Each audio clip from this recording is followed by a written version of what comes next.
Sejam todos muito bem-vindos ao nosso quarto episódio do Sanca Saudável. E novamente estou aqui com o meu parceiro amigo Sérgio Villanova. Estamos aqui hoje reunidos para falar de fisioterapia esportiva. Bom dia, Luizinho. Bom dia, Danilo. Bom dia, Henrique. Esse é o tema de hoje. Estamos aqui com duas feras, né? Um atleta, o Henrico, e o fisioterapeuta Danilo, para falar sobre o assunto, né? Vamos falar sobre fisioterapia esportiva, um tema aí que a gente adora, que a gente admira, né? Sou atleta, o Sérgio também já foi, inclusive tô marcando aqui com o Sérgio da gente fazer uma luta para ver quem é mais forte. Brincadeira. Eu tô com medo. Tem amor à vida. Danilo, conta um pouquinho pra gente da sua história, da empresa, o porquê do DDC. Conta um pouquinho pra gente sobre você. Muito prazer. Meu nome é Danilo, sou fisioterapeuta, diretor clínico e proprietário aqui da DDC Clinic. Minha história começou em São Caetano, né? Estudei em algumas escolas, CMF, Vicente Bastos aqui de São Caetano. Logo em seguida, jogava futebol durante esse tempo. Me machuquei, parei, né, de jogar futebol, procurei algo que me identificasse. Foi feita a fisioterapia, né? Fiz a parte da fisioterapia aqui em São Caetano também, na USCS. Logo em seguida, eu fui para a USP, né? Por que da DDC? DDC é meu nome, Danilo Duarte da Cunha. Não só o Danilo, mas tentar carregar a família, o Duarte da Cunha. Minha família fazem parte de todo esse processo. Se hoje eu sou o homem que eu sou, devo muito a eles. Sobre a clínica, aqui a gente está localizado hoje em São Caetano do Sul, na Alameda Terracota, 250, sala 201. E também estamos abrindo agora nova unidade em São Bernardo, ali no Domo Business, do lado do Shopping Metrópole. Legal, show de bola. E você, Henrico, atleta profissional, 14 Prazer, anos. Sou Henrico, tenho 14 anos. Sempre gostei muito de jogar bola, né? Sou de Santo André. Comecei jogando bola no Grêmio Mauense, time de Mauá ali. Comecei com uns 12 anos. Aí fui evoluindo tudo. Fui pro Ibrachina, um time da Moca. Até sofri um acidente. Porque fraturei a tíbia e a fíbula e o cotovelo, onde eu conheci o Danilo. Fui fazer fisioterapia lá na DDC, faz 9 meses isso, e é isso. Agora tô tentando voltar para o futebol, para o que eu mais amo fazer. Conta pra gente, Danilo, então, como que é esse processo de reabilitação quando acontece esse tipo de lesão, de acidente durante a partida. E depois eu queria que vocês dois também contassem pra gente. Você falou, conheci o Danilo, mas conta melhor como que vocês se conheceram. O Henrico foi um trauma, né? Foi uma dividida. Nessa dividida, ele caiu, achou que não tinha acontecido nada, foi levantar e nisso ele não conseguiu mais andar, né? Nesse momento imediato, a gente teve que chamar a ambulância, ele foi direto para a ambulância, né? Foi para o hospital, onde foi constatado mesmo pelo raio-x uma fratura de tíbia e fíbula e também da parte de cotovelo dele. Demorou um dia, né, para se operar? Foi um dia. Um dia depois ele operou. A gente tem alguns contatos, uma fono, né, que a gente indica alguns pacientes para ela, mandou o meu contato para ele, ele viu que a gente fazia essa parte esportiva e veio, né. Parte do tratamento, né, pode durar até um ano, podendo evoluir um pouco mais, depende da consolidação óssea e maturação óssea dele, e como que a gente faz todo o acompanhamento do paciente, no caso do Henrico aqui. Mas, né, já adiantando aqui o caso, conheci ele por conta de uma indicação, né? Acho que é isso. Aí eu passei com ele. Primeiro era uma fisioterapia domiciliar, né? Não podia sair de casa muito, podia andar por causa da cirurgia. Danilo foi lá em casa, me atendeu super bem.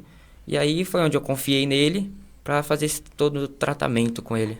E falando de futebol, depois que faz a fisioterapia, a bola é jogada para um educador físico, um profissional de educação física, não é, Sérgio? Com Conta certeza. pra gente, depois da físio, onde entra aí a educação física. Depois que há a liberação do fisioterapeuta, depois de ter feito todo o tratamento certinho, e eles geralmente chegam para nós sob uma prescrição e é dado um início num treinamento, tipo, continuação com um pouco mais de intensidade, né? Porque eu acho que tem uma limitação de intensidade, né? Acho que até certo ponto dentro das clínicas os fisioterapeutas vão, quando eu acho que realmente já não tem a lesão e pode se treinar, vai, né, adquirindo um pouco mais de intensidade nos treinos. E a gente tenta fazer isso, dar continuidade. Mas só que sempre que eu pego uma pessoa que passou por lesão, eu sempre faço o acompanhamento junto com o fisioterapeuta para não ter problema.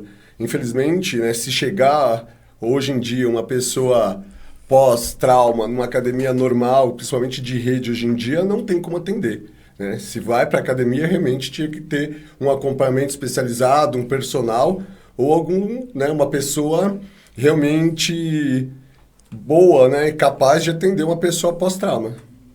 Fala aí. Concordo totalmente. Eu acho que o personal não tem isso de individualidade. A gente tem que pensar no paciente como multidisciplinaridade, né? Então, o Henrique, em todo momento que ele estava fazendo a parte da fisioterapia, a gente já liberou para o personal dele vir e acrescentar alguns outros tratamentos, né?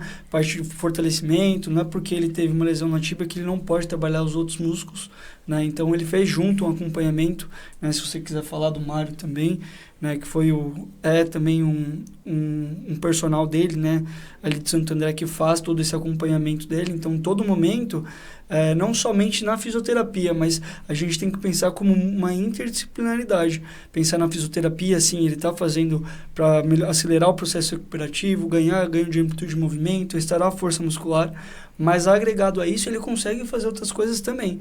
Então, por isso que a gente já começou colocando ele também por conta da parte psicológica do Henrico, né? Era um menino extremamente ativo, e quando teve esse trauma, eu lembro, foi em dezembro, né? Perto do Natal, pô, botou para atender ele 2 vezes antes do Natal. Eu falei, cara, vou ter que encaminhar um profissional meu para ir até você, que eu vou viajar, né? Confiou no Thiago também, um outro fisioterapeuta que trabalha pra gente nessa parte domiciliar, né? E essa parte de agregação, né? Não só da fisioterapia, mas a parte da educação física, a parte da psicologia, entrar totalmente junto para que seja um acompanhamento e um tratamento assertivo. Eu estava vendo um estudo que mostrava que o pessoal que joga basquete, pegaram 5 pessoas e falaram, vocês vão pegar e vão tentar fazer a cesta aqui. Eles ficaram treinando, e mais 5 pessoas, eles imaginavam que eles estavam fazendo a cesta. Quando fizeram o teste final para ver quem fazia mais cesta, vocês acreditam que as pessoas que mentalizaram fazendo a cesta tiveram mais acerto do que quem realmente treinou? Então, isso prova o quanto o psicológico é importante, né? Eu já vi vários casos de atletas que se lesionaram, mas mesmo assim, com muleta, tudo, ele deitava na cama e antes de dormir ele imaginava todo o treino, ele correndo na quadra, e parece que isso é besteira, que a história é para boi dormir, mas tem um impacto absurdo no corpo. O corpo, ele continua tendo estímulo da mente de que tá tudo bem, de que tá se recuperando, né? Hoje a psicologia está crescendo muito no mercado. A gente vê que atletas de alto rendimento, eles estão precisando fazer esse acompanhamento, né? Vou falar de um atleta meu, pessoal, que é o meu Tony, né? Que ia lutar no UFC agora. Conheço ele, treino com ele, inclusive, no mesmo CT, né? Não chego Animal? a treinar. Por isso que você quer brigar comigo, então. O cara tá se preparando, é por isso que ele tá me chamando pra briga. O pai dele dá aula, né, de MMA lá no CT do Mário Chequim, e eu sou aluno de jiu-jitsu lá do pessoal. Que legal. O Kemuel, a gente viu, né? Infelizmente, né, ele sofreu isso durante a luta, né? Antes da luta, né? Ele foi pro UFC, ele não lutou, né? Voltou agora, está fazendo todo o acompanhamento e tudo mais. Espero que ele tenha outra oportunidade, porque ele merece, é um bom menino e, além disso, é um ótimo profissional, não só como pessoa, mas profissionalmente. O único que conseguiu derrubar o Alex Poitin foi ele, né? Então, vale ressaltar falar disso, porque é um menino criado aqui em São Caetano, né? Família dele enraizada em São Caetano, e teve a oportunidade. Infelizmente não consigo agora, mas está fazendo tratamento. Espero que a gente consiga colocar ele de novo no contender e ele consiga entrar no UFC. Então, muito importante, eu coloquei ele aqui para a gente, como ele é uma pessoa pública, né, muito importante ressaltar essa importância do psicólogo também junto, uma equipe multidisciplinar. Para você ter uma noção, a gente tem uma equipe, um WhatsApp exatamente com isso, né, com 12 profissionais de áreas distintas somente para acompanhar o Kemuel. Né?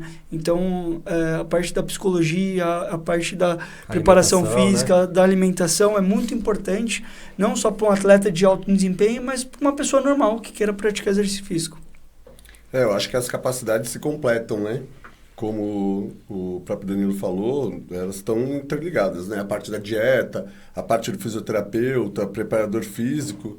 E essa parte hoje em dia do psicólogo, né? A gente vê bastante psicólogo trabalhando em time de futebol, Principalmente acho que no esportiva, profissional, né? Sim. Que quando acho que nem, né? A pessoa é nova, estoura, né? Tanto na parte, acho que quando tem uma lesão, ou como também na parte do dia a dia, né? Porque imagina, uma pessoa nova como o Henrico, né? Que está no começo da carreira estourando, né? Com um contrato com um time profissional, passar por uma lesão e ter que ficar, né? Esse período sem poder treinar, afastado, né? Eu acho que se não tem um acompanhamento profissional, fica muito mais difícil, né? Com certeza. Eu lembrei de um profissional aqui também, que no caso eu sou esse tipo de profissional, que é a questão da massoterapia. A gente vê muito time de futebol que tem um massoterapeuta esportivo que acompanha nas viagens, etc. Explica pra gente que hoje em dia a massoterapia já tem muita comprovação científica também, a importância da massoterapia também, tanto no processo de reabilitação, quanto no preparo, a massoterapia aplicada antes da partida, após. Explica pra gente um pouquinho a massoterapia no esporte. Vou falar um pouco de recovery, depois eu entro sobre a massoterapia. No recovery a gente tem uma base, né, que a gente usa como pirâmide, parte de descanso, alimentação, hidratação, entre outros. Aí vai entrando, né, a parte da fisioterapia, e também dentro da parte da fisioterapia também existe a massoterapia, e os massoterapeutas também agregam valor para isso. A massoterapia é uma técnica de massagem esportiva ou não, né? Tem vários tipos de massagem, e tudo depende, né? Massagem pré-exercício, uma massagem mais rápida, a gente não faz tanta compressão para aumentar os vasos sanguíneos, vasodilatar e aumentar a circulação sanguínea para preparar a pessoa, enfim, para o exercício físico, seja ela amadora ou não.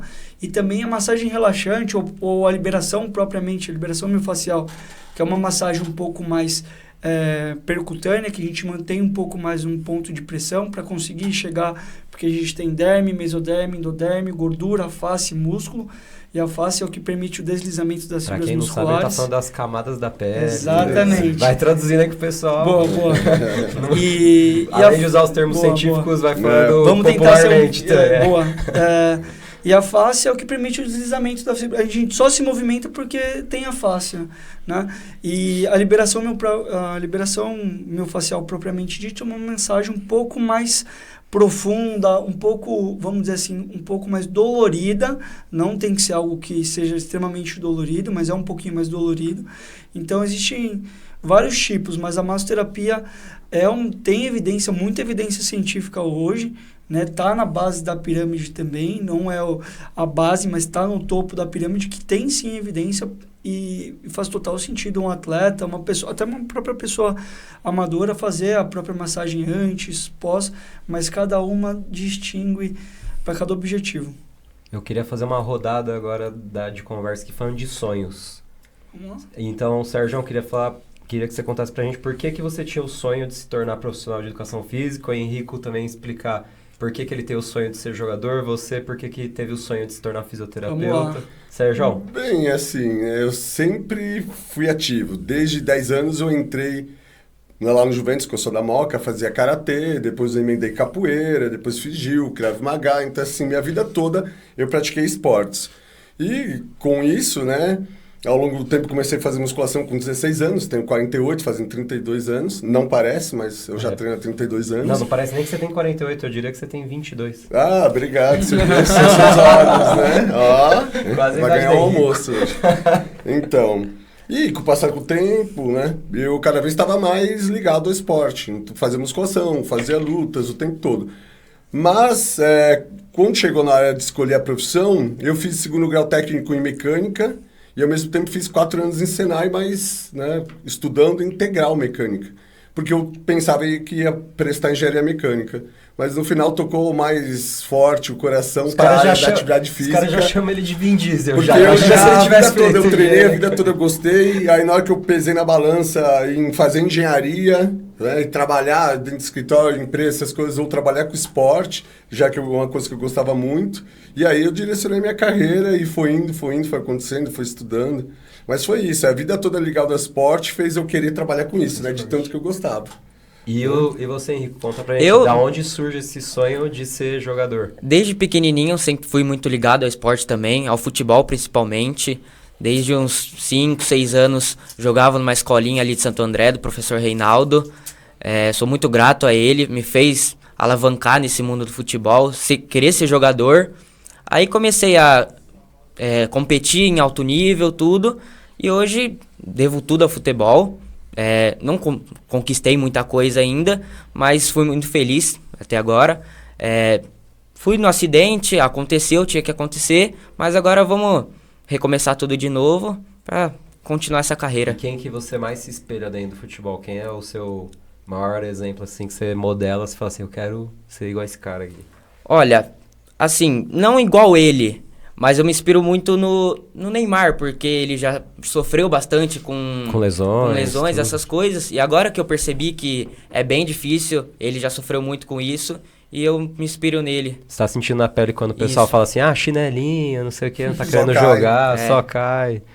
E eu esqueci de perguntar pra você, Sérgio, você tem dentro da parte da musculação, essa parte do bodybuilder, um grande ídolo, um grande cara que você faz, esse cara aqui é uma referência pra mim? Eu acho que para a maior parte das pessoas, o Schwarzenegger, né, não tem como comentar, porque ele foi, acho que, o pioneiro. Na verdade, ele não é o primeiro, né, houveram muitos antes do que ele, mas foi ele que teve, né, essa conotação mundial, ele que trouxe o bodybuilder para o mundo inteiro, depois tá ainda mais se tornando ator. Então, eu acho que ele, né? Mas, assim, como atleta, o Ronnie Coleman. Mas como a pessoa que difundiu, né, o Popularizou, né? popularizou o fisiculturismo no mundo, o Schwarzenegger. Eu acho que qualquer pessoa, né? Quem não assistiu aqueles filmes, né, do Conan, o Bárbara, né, teve vários. E eu acho que, né, com certeza, ele. E você, Danilão? Por que o sonho de ser fisioterapeuta? E você tem um grande ídolo dentro da fisioterapia? Algum brasileiro, americano, francês? Tenho. Por que da fisioterapia? Eu me machuquei jogando, onde realmente foi o divisor. Um menino igual o Henrico, até que a gente conversa muito. O Henrico não teve acompanhamento psicólogo, mas a gente conversa muito sobre, a família conversa muito comigo, porque eu me identifiquei muito com ele, né? Quando ele se machucou, fiquei um ano parado, cortei meu pé fora do campo, né? Gol do São Paulo, Corinthians e São Paulo, joguei o gol do Rogério Ceni, joguei o Pirex de vidro para cima, acabou entrando o caco de vidro no meu pé. Tive uma cirurgia, teve médicos que falaram que não ia voltar a andar por conta do pé, que meu pé ia ficar caído. E, né, isso abalou bastante, né? Parte da fisioterapia foi onde realmente o cara não foi só um profissional para mim, fisioterapeuta, ele foi meu amigo.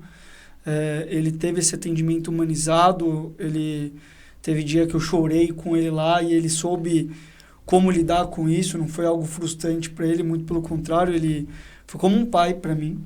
Foi o Bruno Maziotti, que eu tenho como referência, então até isso aplico dentro da clínica, o Henrique pode falar um pouco mais sobre esse atendimento individualizado, personalizado, que trata a causa da dor mesmo, não essas fisioterapias que a gente vê, né, popularmente, infelizmente, é conhecida como só faz choquinho, terapia passiva, muito pelo contrário, a gente é totalmente diferente, né, a fisioterapia é totalmente que trata a causa da dor, e foi isso, assim, acho que isso que foi fazer brilhar, e quando eu fui procurar algo sobre a profissão, que eu fui ver, né, fazer os testes e tudo mais vocacionais, deu bastante fisioterapia, a parte de medicina, deu também a arquitetura que eu gostava também, né? Eu gosto dessa parte de móveis e tudo mais. E aí eu vi o quanto que eu podia ajudar e o quanto eu fui ajudado. E é uma coisa que voltava do esporte, porque como eu joguei bola minha vida toda, eu falei, cara, eu quero fazer isso, né? Então eu quero ajudar pessoas como eu fui ajudado. E graças a Deus, por enquanto tá dando certo. Show de bola. E agora eu vou falar dos meus ídolos também. Vamos lá. Pra nós aqui. Eu comecei, né, na engenharia, fiz a faculdade e tudo, mas sempre gostei demais da cultura japonesa, cultura oriental, o que fez com que eu fizesse essa transição de carreira, fosse em busca das terapias orientais, do reiki, do shiatsu, né, da quiropraxia, da ventosa, da acupuntura. E também, agora, sempre me espelhei muito nesses profissionais que trabalham muito a questão da mente.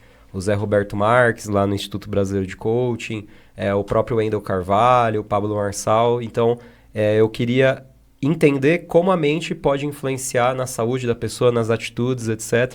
E eu me espelho nessas pessoas. Dentro da terapia, tem um grande terapeuta que tem escola, tudo que chama Otávio Leal, que ele também é um grande mestre de várias técnicas orientais, né? Ele trouxe muito conhecimento aqui para o Brasil, porque ele já viajou para muitos países, etc.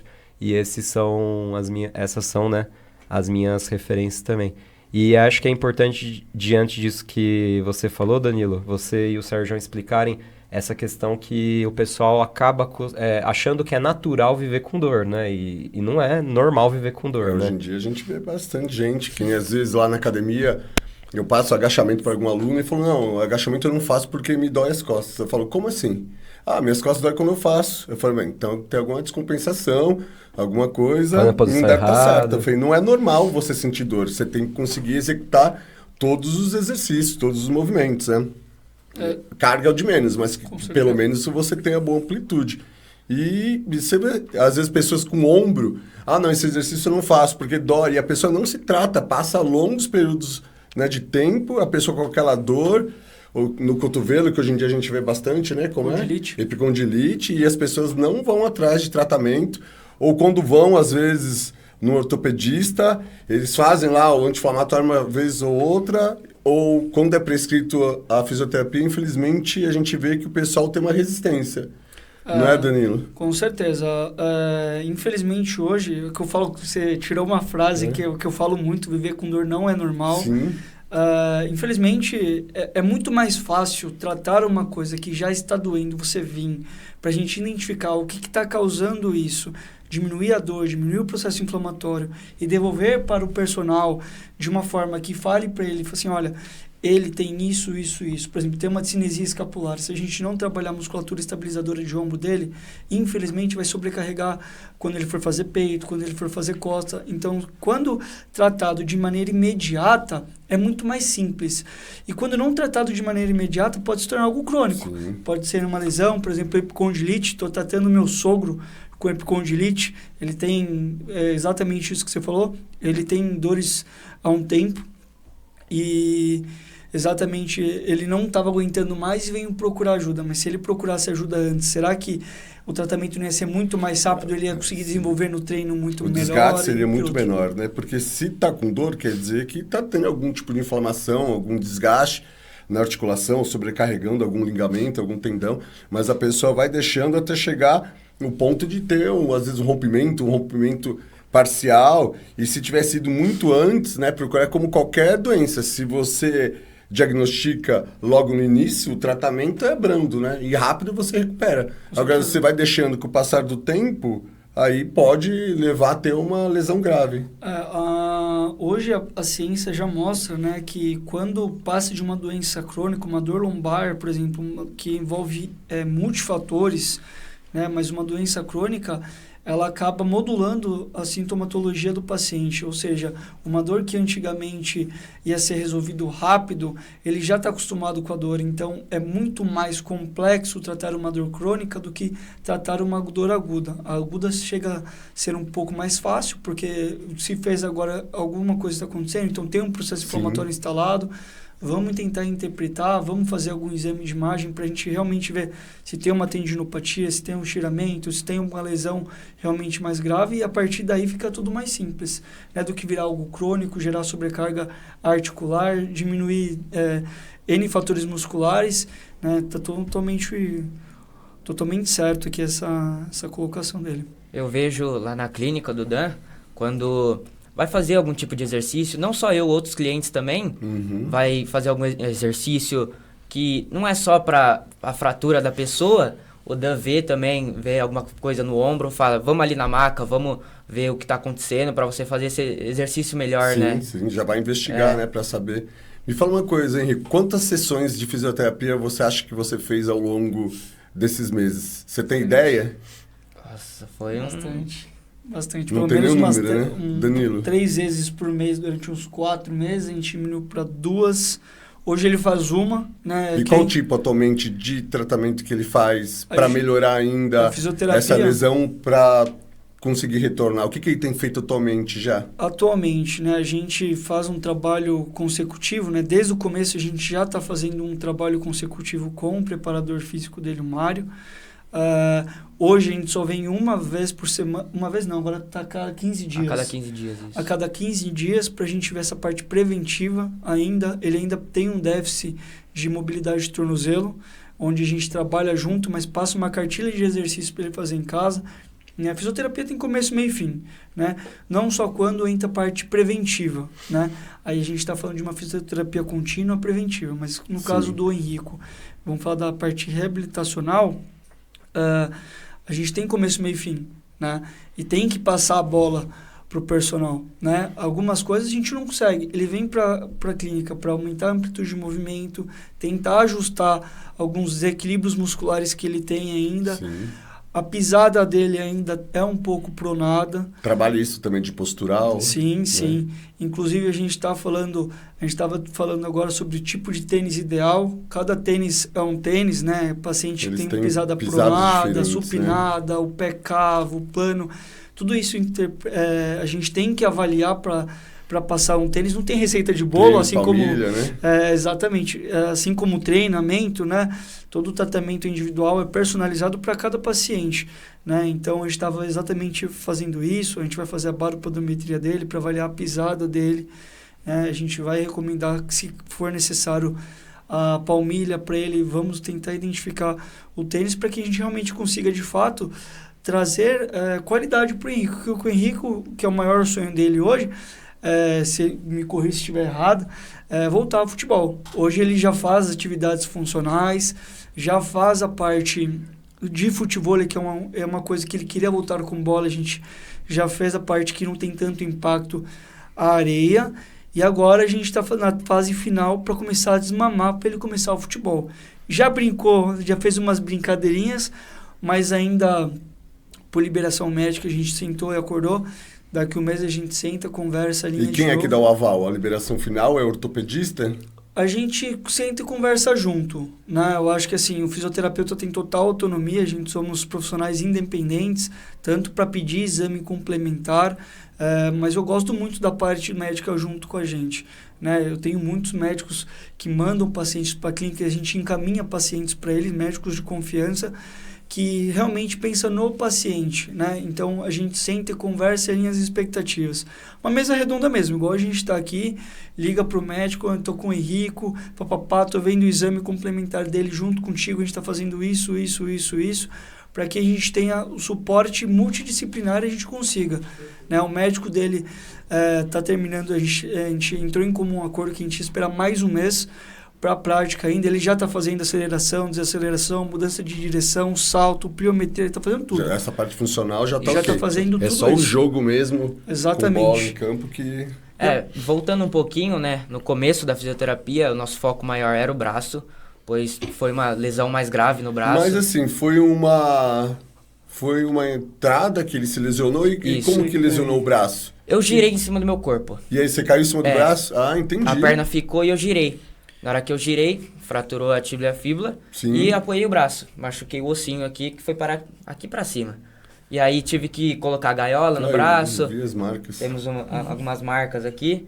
Usei uma gaiola no braço por uns 2 meses. Tanto que a nossa maior preocupação foi o braço. Para ganhar a extensão total, como foi do cotovelo. Sim. Articulação, então precisava ganhar uma extensão. Aí durante uns 4 meses, né, a gente foi total para o braço, e agora no finalzinho que a gente tá voltando mais para a perna para ganhar os movimentos completos. Tem que ter um pouco de paciência. Eu mesmo passei por uma lesão também dentro do jiu-jitsu, acho que foi a pior lesão que eu já passei, que foi uma luxação do acromioclavicular, que é esse ossinho que tem aqui. Eu tomei uma queda. Uma das articulações do ombro. Nossa, e assim, eu fazia fisioterapia no convênio e nada. É laserzinho, é ultrassomzinho, e foi ficando cada vez pior, e aí a moça querendo já começar a fazer os exercícios de fortalecimento, nada. Aí eu marquei uma consulta ali na Rua Alegre, aqui em São Caetano, numa clínica que chama Cotre, que é voltada para a parte esportiva, né? Parece que tem uma unidade no Ipiranga também. E eu passei com um médico que tinha operado o joelho do meu irmão, o Dr. Mauro. Ele já foi da seleção de futsal, né? Seleção brasileira de futsal, foi também médico de futsal do Corinthians. E aí eu lembro que eu tava 1 ano e meio já com a lesão. Eu sentia dor assim de forma ininterrupta. Eu acordava e já sentia dor. E aí ele chegou e falou assim, você quer voltar a lutar? Eu falei, cara, se eu voltar a ter uma vida normal, eu já agradeço já. Ele falou assim, não, isso daí é fácil de resolver, quer ver? Isso daí é só você fazer fisioterapia esportiva. Na época eu nunca tinha ouvido falar. Ele falou, eu vou te passar 2 nomes aqui e tal. Aí eu liguei para os 2 nomes, depois acabei fazendo com o Pietro, né, que foi o fisioterapeuta do Corinthians de futsal, e ele aplicou uma técnica em mim que se chamava Cyriax, massagem transversa profunda. E através desse desgaste do tecido, que cicatrizou errado, a gente foi desgastando o tecido, fazendo compressa de gelo para conter a inflamação, e começou o fortalecimento e eu zerei. Fez uma artrofibrose, só que não um centro cirúrgico, né? Ele quebrou a fibrose, que é um tecido, porque fica, né, com uma limitação. Se não, assim, fisioterapia tem que ser ativa, né? Se não se mexer, cara, vai formar uma fibrose, vai perder movimento, né? Então, é uma das coisas que realmente faz sentido. Parabéns pro profissional que fez contigo. Muito feliz, né, de ver que tem profissionais bons disponibilizados. Mas que legal, fez aí, melhorou? Aí zerou, e aí na primeira competição eu já fui vice-campeão no torneio aqui no ABC, peguei título, já tudo, pódio, foi show de bola. Então eu vi o poder que a fisioterapia esportiva tem, e depois ele me acompanhava também dentro da academia. Então eu fiz por um bom tempo o fortalecimento com equipamento de musculação mesmo, pra ir pegando, né, e ir perdendo medo. Então tinha várias vezes que ele colocava, às vezes, colchonete, colocava várias coisas no chão e falava, agora caiu, pelo amor de Deus, cara, que trauma, isso aqui. Cara, pode cair com o ombro. Era psicológico, né? Tal, porque a lesão já estava curada, é aquilo que a gente estava conversando, exatamente, né, Henrico? Mas só que a cabeça fica, que nem às vezes você tem uma dor no joelho, manca porque dói, de repente parou de doer, às vezes a pessoa tá mancando. Ela já manca ali com dor, ela já vai aliviando, né? Tirando o peso, jogando pro outro lado com medo de doer e às vezes nem tá doendo mais, né? Bem, vamos aproveitar que tem um fisioterapeuta aqui. Me fala uma coisa, uma dúvida geral. Mulheres com condromalácia podem fazer agachamento? Pode. Então, isso é uma dúvida. Pessoal que está acompanhando nós, obrigado, Danilo, porque a gente vê muito na academia, no treinamento, eu não posso fazer agachamento. Por quê? Porque eu tenho condromalácia. Falei, não, calma, a gente pode regular o ângulo, mas não necessariamente que não pode ser feito.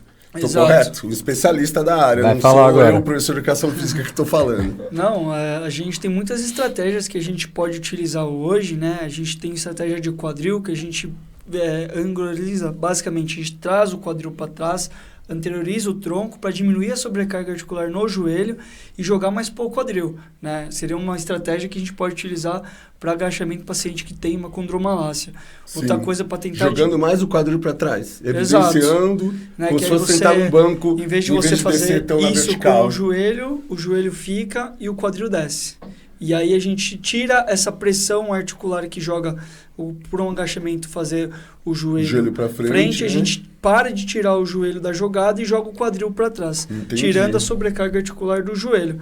A gente tem várias coisas que a gente pode fazer, né? Por exemplo, a gente utiliza o esfigmomanômetro para colocar na perna para fazer oclusão vascular quando o paciente tem dor, para ele conseguir fazer o movimento. Tem oclusão, né? Você faz com uma carga menor, mas mesmo assim a intensidade, para quem tem problema, né, articular, também. Ele vale a pena. Mas é só nesse caso, né? Não, para hipertrofia também. Tem estudos hoje que mostram para hipertrofia também.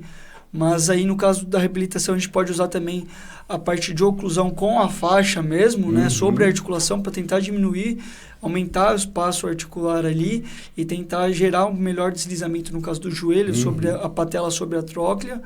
Então, deve fazer. Mas pode agachar, né? Você não vai ir pro sanitário, você não vai fazer suas necessidades físicas. É um movimento natural da vida, né? Vai ter que levantar no sofá, agachar, né? Outra dúvida, quem tem hérnia de disco, Danilo, pode fazer agachamento ou não pode? Deve.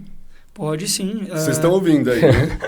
A hérnia de disco se dá por N fatores. Pode ser por um desgaste interarticular, né? Do disco interarticular. Pode ser durante o tempo. Eu falo, né? O pessoal fala, eu tenho artrose. Eu tenho bico de papagaio. E não vou fazer por conta disso. Muito pelo contrário, né? A artrose é um processo degenerativo da nossa articulação que todo mundo vai ter. A gente tem como acelerar isso através de um uso excessivo, de um sedentarismo. Então, tudo ou sobrecarga também, Sim, excesso, né? Excesso, tudo que é excesso. Que eu citei está de cadeira de roda por conta disso, né? Tudo que é excesso é prejudicial. Então, assim, tudo que for em excesso, sedentarismo em excesso, obesidade em excesso, atividade física em excesso pode gerar uma artrose. Mas a artrose é um processo degenerativo natural do nosso corpo, né? E os osteófitos, mais conhecido como bico de papagaio, né? Que são espículas ósseas que tem na coluna, e não é porque você tem bico de papagaio que você vai ter dor. São formações, são calcificações. São calcificações na coluna, que formam... decorrente de basicamente desgaste, que vai desgastando mesmo. Mas não é porque você tem um desgaste que basicamente não pode fazer. Muito pelo contrário, a coluna é uma estrutura firme, rígida, que dá o nosso eixo do nosso corpo. Então deve agachar. Só que assim, o paciente quando está sintomatológico, a gente não faz alguns movimentos ainda, a gente começa vou ser mais simples, a gente começa a uniarticular movimentos mais simples para começar as demandas. Agachamento, movimento rotacional, ele deve fazer. O agachamento trabalha o core, musculatura estabilizadora do nosso corpo. Né? A gente precisa fazer. E é um agachamento que todo movimento a gente precisa. Se você vai amarrar o sapato, você vai ter que agachar. Você vai fazer as suas necessidades, você vai ter que agachar. Na atividade da vida diária, a vida toda você vai ter que fazer isso. E quiropraxia pode fazer quem tem hernia de disco? Pode. Sem problemas? Porque tem muita gente que fala assim, eu tenho hernia de disco, não mexe na minha coluna que eu tenho hernia de disco. Pode, a gente às vezes não pode, a gente não faz, dependendo como tiver o caso, por exemplo, paciente sintomatológico, não consegue fazer, por exemplo, a gente vai fazer um trecho de lombar. A gente não consegue fazer o trecho de lombar, a gente pode mobilizar a lombar, que a gente não manipula, a gente mobiliza a coluna lombar e manipula as vértebras de cima, torácica, cervical, porque já tem estudo que mostra que se a gente mobilizar ou manipular articulações secundárias ou segmentares, né, vamos dizer assim, tem dor na lombar, a gente manipular a torácica e a cervical, vai trazer um alívio por conta da manipulação. Então pode, né? Só basta fazer uma avaliação criteriosa, ver como o paciente tem, mas sim, a quiropraxia não tem nenhuma contraindicação. E hoje em dia também já tem comprovação científica da quiropraxia? Já, muitas, hoje muitas. Porque tem muita gente que é cético, então falar igual o Sérgio falou, tá vendo, gente? Olha aí. Não, tem gente que, pelo amor de Deus. Uma outra dúvida, Danilo. Sobre essa liberação miofascial, você vê hoje em dia que os meninos fazem uma semana de musculação, estão indo fazer liberação miofascial. Aí aparecem os meninos com aquelas marcas de ventosa. Você acha que nem é eficaz, a gente já sabe, é comprovado. Mas nesse caso, que é esse surto que você vê, que essa molecada que começou a treinar, tem realmente eficácia logo nesse estágio? Que nem faz um mês. Você acha que já vale a pena? Você vê os meninos treinando há muito pouco tempo. Que nem eu treino a vida toda, eu fiz muito poucas vezes. Quando eu estava mais dolorido, perto de competição, que eu estava treinando muito. Agora você vê, parece que é moda. Os meninos treinando, depois de um tempo você vê isso com aquelas marcas. Não, fui fazer liberação. Tem realmente vantagem, assim, desde o início? Tem vantagem e até te explico por quê. Hoje, a geração de hoje, graças a Deus, eles estão mudando muito, né? Antigamente era só tecnologia, hoje em dia eles estão cuidando mais de si, né? E infelizmente, nossa área está crescendo muito, mas infelizmente ainda eles não procuram orientação. Então eles vão treinar, por exemplo, e falam, não, vou fazer mais. Na cabeça deles é peso, é sobrecarga, né? E às vezes não é volume. Se ele não entender, né? Você pode falar muito melhor do que eu nisso, mas se ele não tiver um volume de treino adequado, uma quantidade de série e repetições, né? Para não entrar por uma hipertrofia e não um desuso, acabar gerando uma musculatura, ela retrair por si só, e ele entender que tem uma balança, que a gente fala, que a gente chama de envelope de função, por exemplo, bem sucinto. A gente tem pessoa que, uma zona infrafisiológica, você treina, mas treina menos que o seu corpo aguenta, uma zona de homeostase, zona de equilíbrio, suprafisiológica, que é o que a gente quer durante a gente treinar. Sim, a gente quer chegar lá, intenso, né? Só que a gente não quer chegar na falha estrutural. Né? E o que esse pessoal ele entende? Que quando você treinar, você tem que treinar forte, pegar peso, volume, carga, repetição, mais uma.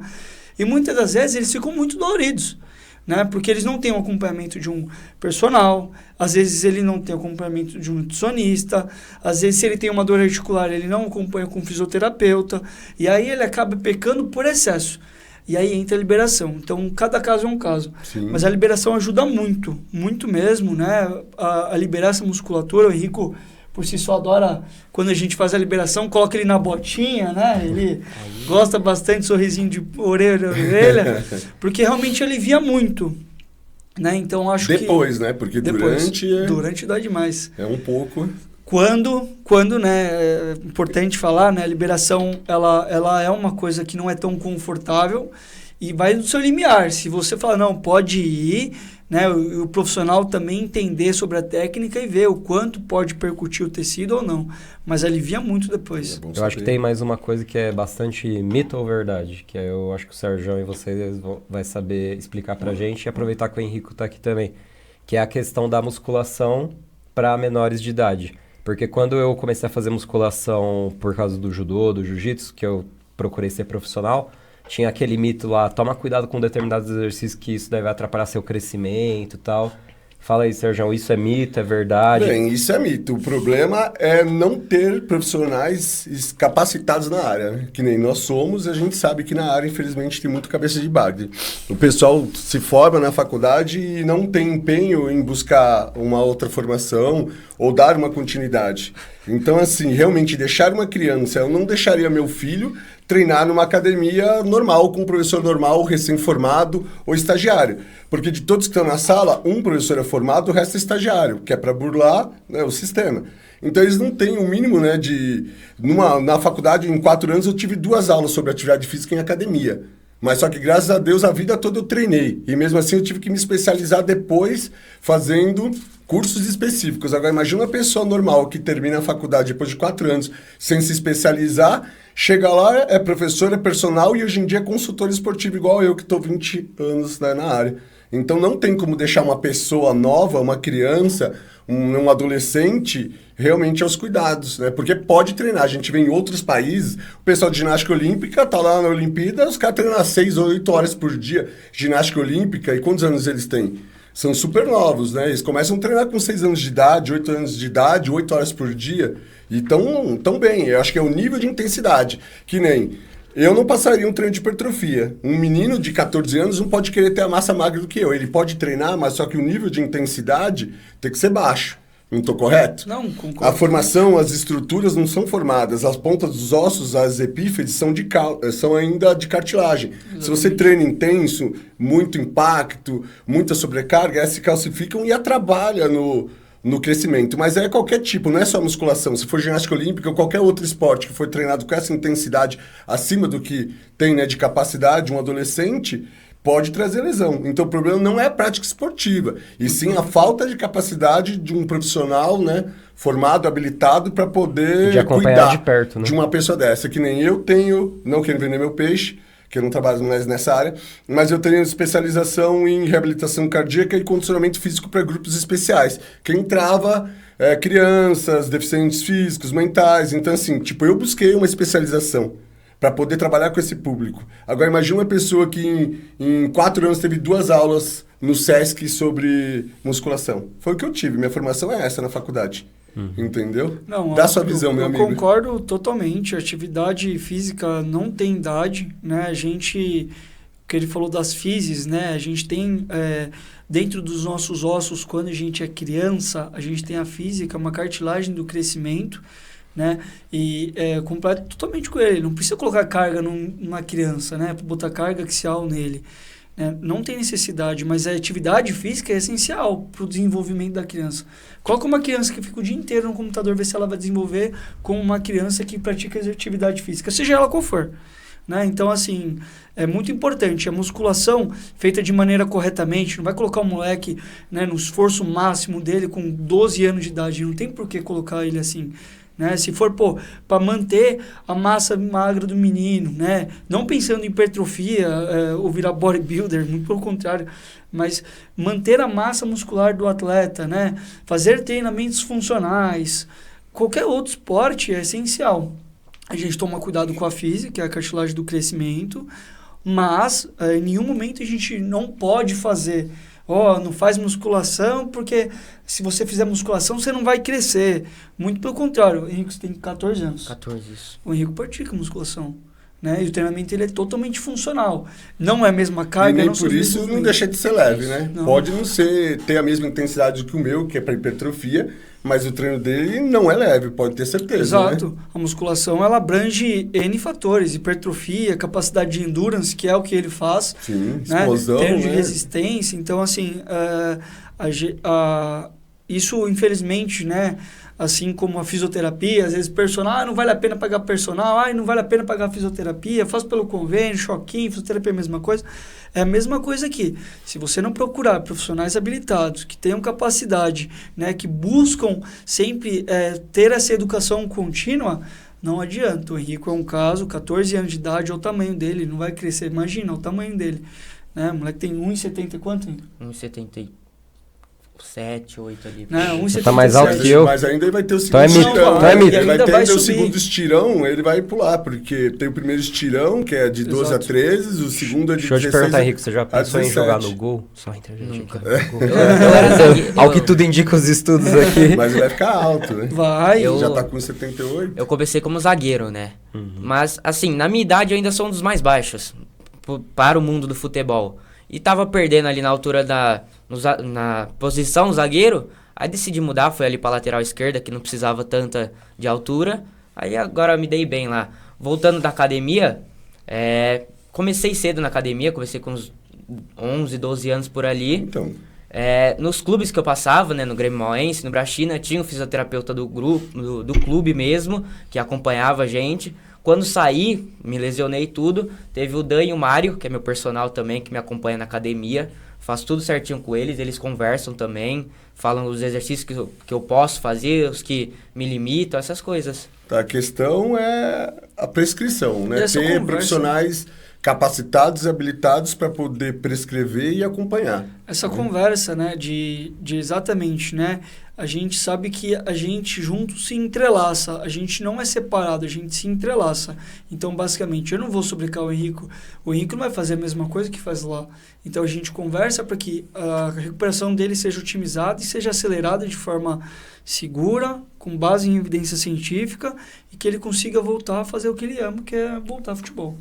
E fora o Henrico, dentro aqui da história do esporte de São Caetano, quem mais você já atendeu? Você falou já do Kemuel, né? Que é o Tony. Do Henrico, e quais foram os outros atletas também? Tem bastante atleta, de lembrar de nome, assim, uma pessoa que é pública, não lembro agora, mas o esporte por si só faz parte de todo o meu ciclo aí. A gente brinca bastante, né? Eu cresci em São Caetano, fui para São Caetano, Corinthians, enfim, mas eu sempre estive aqui, né? Joguei no Gisela, no Santa Maria, no Abreve, e principalmente no Gisela, né? Que é um treinador que eu gosto muito, né? Faz tempo que eu não vejo, o Step, ficava lá batendo falta toda vez, lá ele bate assim, e quando saía gol eu já ia direto nele, né? De falta, falava, foi você, né? O treinamento com você. Mas eu já atendi vários, assim, eu não sei de nome agora colocar mais algum figura... E de figura modalidades, porque tem o Henrique que é do futebol, Kemuel Muito. do MMA, e você já atendeu que modalidades já? Natação, basquete, a gente atende bastante, tem bastante gente da Faculdade de Medicina do ABC, que a gente tem uma parceria com eles, com né? Atlética? A gente tem uma parceria com eles, então a gente já pegou vôlei, atletismo, basquete, natação por si só. Então, assim, esporte a gente já pegou bastantes. E hoje, graças a Deus, o esporte está crescendo cada vez mais, né? E São Caetano tende a crescer cada vez mais aí nessa parte também. E atleta paralímpico, você já atendeu algum com Cara, com ainda mobilidades? não. Do lado da nossa clínica, a gente tem um hotel chamado Comfort, vai bastante atleta paralímpico ali. Já atendi paciente mudo, né? Foi uma experiência bem legal, né? Porque eles têm um próprio aplicativo deles, que eles fazem os símbolos para a pessoa que está como ali narrador para a gente. A pessoa narra e a gente fala, narra, e tu só fazer isso, mostra para ela, ela mostra, ok, e faz aqui. Aí fala assim, muda aqui, aí a gente consegue algumas coisas quando a gente quer falar. Então... E está crescendo bastante, né? Falando da Olimpíada aqui também, né? Ficamos em quinto, né, na Paralimpíadas do Brasil, né? Muito Acho que foi a importante. melhor colocação do Brasil de todos os tempos nas Paralimpíadas. E é um esporte que é uma modalidade de uma forma geral, né? Todas as modalidades que infelizmente o nosso povo ainda não valoriza. Então a cobertura, as notícias na internet, você vê que é 10% do que é das Olimpíadas. Sim, né? tem muito menos investimento, muito menos patrocínio, estão há muito menos tempo, e você vê que mesmo assim né, a nossa delegação ficou em 5º lugar Sim. do que os principais, né, que estão competindo Perseverança, muito mais disciplina. tempo, E falando em perseverança e disciplina, qual é a importância, Danilo, da perseverança e da disciplina para um processo de reabilitação como o do Henrico? Porque eu acho que tudo varia também de paciente para paciente, o quanto a pessoa quer ficar boa e voltar a ter o sonho de jogar, né? Tem paciente que infelizmente negligencia o tratamento fisioterapêutico, uma vez que já melhora da dor e só a dor é só um sinal de alerta que o nosso corpo dá. Melhorando a dor, a gente tem que melhorar as funções, a causa, a raiz da dor, né? E tem muita gente que negligencia, né? A gente conversava muito sobre isso, né? Sobre quando ele foi viajar, ele bateu bola com o pai dele na areia, falou, não, eu tô bem e tal. Eu falei, calma, ainda é o processo, você tem que esperar. Então, essa resiliência, que é uma coisa que eu tenho tatuado no meu braço, embaixo da fisioterapia, né, que eu tive que também ter essa resiliência de saber o momento certo de voltar, não achar assim, cara, eu tô bem, tô pulando aqui, eu tô bem, dá para voltar, né? E quando eu quis voltar, primeira entradinha, já chorei pra caramba, não vou voltar mais a jogar bola, e na verdade, né, eu não estava preparado ainda psicologicamente, fisicamente sim, mas psicologicamente não. Então, essa resiliência, não só na recuperação da fisioterapia, mas em todo o processo de reabilitação é essencial. Caso o paciente não tenha calma, não tenha destreza, e isso também o fisioterapeuta tem que alinhar junto com ele. Quando a gente passa o plano de tratamento, a gente tem que alinhar as expectativas do paciente. Falando, não, você vai ficar bom, 2 sessões resolve, mas na verdade não vai ser 2 sessões que resolve. Se tem uma inflamação instalada, a gente tem que diminuir a dor, diminuir a inflamação instalada, aumentar o ângulo de amplitude de movimento do paciente, ativar a musculatura certa, para depois devolver ele com segurança. Então não é 2 sessões. Você pode tirar a dor do paciente, mas daqui 2, 3 semanas ele vai ter a dor normal. Né? Então, ou pior, né? Não sei se ele não tratou bem a lesão e volta com antecedência, ele pode reincidir com a lesão, não pode? Pode. Né? Porque não está calcificado e de repente ele volta a praticar atividade física e pode reincidir. Pode. Vamos dizer, se o Henrico não tivesse tomado esse cuidado todo e quisesse voltar antes do tempo, ele poderia ter, né? A grande chance, né? Com certeza. Por isso que a resiliência, né? E realmente você ter paciência, esperar e fazer todo o tratamento até o final para não ter o risco de cair na lesão. Na mesma, né? Assim, de reincidir. Tem bastante, né? Que a gente fala para todos os médicos nossos, né? O principal problema que a gente tem é a falta de comunicação. E não só entre nós profissionais, mas a falta de comunicação entre nós pacientes e profissionais. Se a gente não tiver uma comunicação assertiva, explicar como funciona para o paciente de uma maneira leiga, não adianta vir com palavra muito técnica para o paciente não entender, você tem que explicar para ele de uma maneira leiga, entrar com os profissionais, aí sim, fazer uma discussão técnica para que o paciente tenha esse tratamento assertivo, que se o tratamento não for assertivo, ele vai se frustrar, vai recidir lesão, vai achar que fisioterapia não funciona, que educação física é balela, né? Então, assim, é muito importante a comunicação. Quando o paciente ou o atleta, o aluno, ele procura a gente instruir ele da melhor maneira possível para que ele tenha orientação e fale assim, eu confio no Danilo, ele faz ele não sei o que ele faz, mas ele faz, eu confio no Danilo. Não. Cara, a gente está usando isso aqui por conta disso,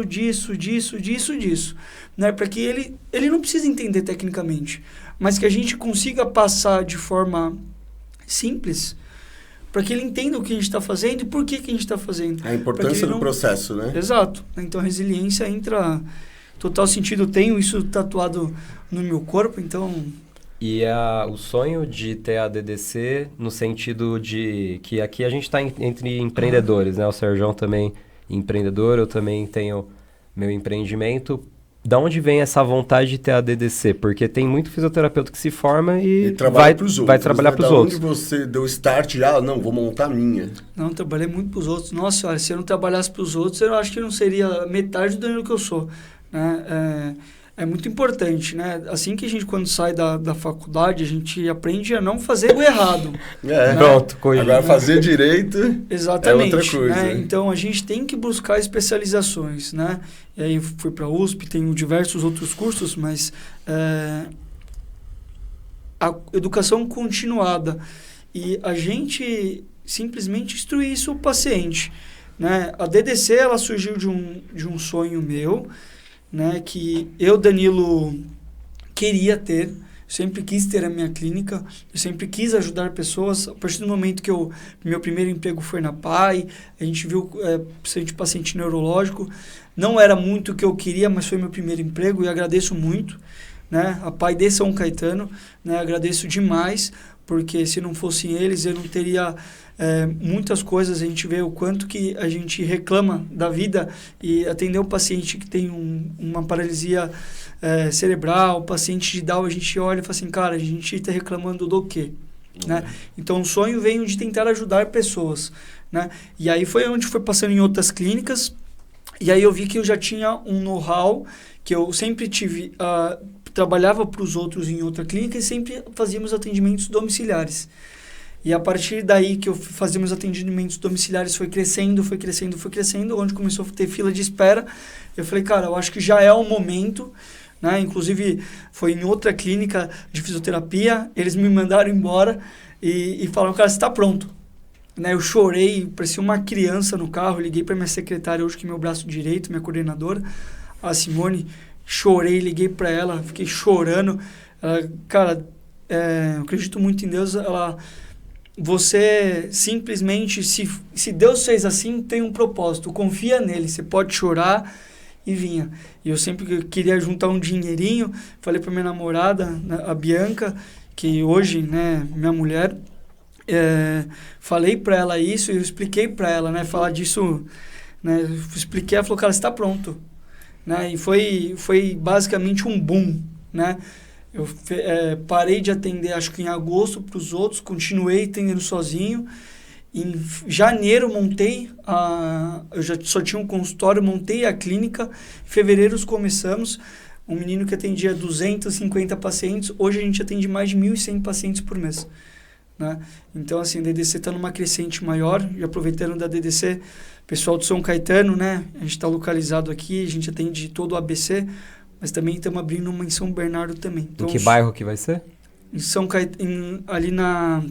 em São Bernardo vai ser no Domo, né? Ali no Domo Business, que é um complexo de prédios que abriram um empreendimento comercial, vai ser ali, pertinho do Assunção, do Infor, do Brasil. Mas basicamente o sonho que você disse é isso, tentar ajudar o máximo de pessoas, e o DDC para trazer minha família, todo mundo que fez essa bagagem, não usar só o nome Danilo, né? Usar toda a família do Danilo, que eles fazem parte todo esse processo. E Henrico, a gente está finalizando aqui o programa, eu queria que você deixasse seus contatos aqui, porque eu tenho certeza que você está querendo voltar aí para os times, claro, né? E a gente o Danilo tocou muito nessa questão da fé dele, da parte espiritual. A gente falou do corpo, falamos da mente, né? Vamos finalizar o programa aqui falando também da saúde espiritual. Queria que você falasse também sobre a importância aí da fé na sua vida, né? Uhum. No que você acredita e tal. Deixa seus contatos pro pessoal aí que esteja procurando jogadores de base. Já compartilha depois o podcast para todo mundo, para você se realocar aí no mercado. Eu sempre acreditei muito em Deus, né? Agora, depois da lesão principalmente, comecei a frequentar mais, que eu sei que ele quer fazer alguma coisa melhor pra mim, onde eu tava lá no clube não tava me fazendo bem. Sempre tem um plano, né? Sempre tem um plano, né? E aí, eu sei que lá no Brasil não tava me fazendo bem, tava precisando passar por psicólogos também. Aí onde veio o Dan, que foi o cara que eu mais conversei, o Dan me viu chorando nas primeiras sessões de fisioterapia com dor. No final agora me viu chorando também por estar feliz, por estar voltando. É isso, agora tem que esperar, ver o que vai acontecer, né? E a importância da fé, então, é crucial também para a reabilitação, né? Acreditar e se apegar a algo, né? Uhum. E você, Dan, já fazendo as considerações finais também, Acho que... e falando a importância da saúde espiritual também na nossa vida, no nosso dia a dia. Acho que falar de fé, a gente não está falando de religião, espiritualidade, não é isso. Independente de religião, espiritualidade, fé é fé, Deus é Deus. Né? Independente da religião, classe social, acreditar em algo faz com que a gente potencialize o desejo e potencialize mecanismos fisiológicos do nosso corpo. Sou um cara muito ligado, né? O Arthur sabe, que me convidou aqui também, sabe o quanto que eu sou ligado à espiritualidade, a Deus, quanto eu procuro. Acho que a gente ter algo para ter uma base e, além disso, acreditar, ter resiliência e saber que se aconteceu o que aconteceu, tudo bem.